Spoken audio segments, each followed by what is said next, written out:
আজানের আগ পর্যন্ত। মাঝখানে জোহরের আসরের নামাজ চলে যাবে, মাগার তাদের দাঁত মাজা শেষ হবে না। কিছু কিছু মানুষ আবার রোজা থেকে এতটাই ক্লান্ত হয়ে যায় যে তারাবির নামাজ পড়ে না, আর যদিও নামাজ পড়তে যায় সিজদায় গিয়ে ঘুমিয়ে পড়ে। পাশের মুসল্লির গুতা না খাওয়া পর্যন্ত সে ঘুম থেকে উঠে না। হঠাৎ করে টিভি চ্যানেলের সংবাদ পাঠিকারা মাথায় ঘুমটা দেওয়া শুরু করে, যদিও নামে মাত্র ঘুমটা আর কি।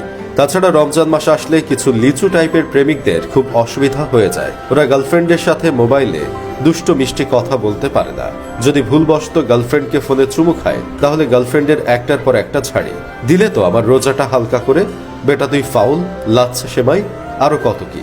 যাই হোক, শেষমেশ আমি গোলাম হোসেন একটা কাজের কথা কই। রমজান মাস সিয়াম সাধনার মাস। এই মাসে ব্যবসায়ীরা চেষ্টা করুন সৎভাবে ব্যবসা করতে, আর যারা রমজান মাস আসলে নিজেকে পরিবর্তন করে ফেলেন, তারা চেষ্টা করুন সারা বছর নিজেকে এমন ভাবে ধরে রাখতে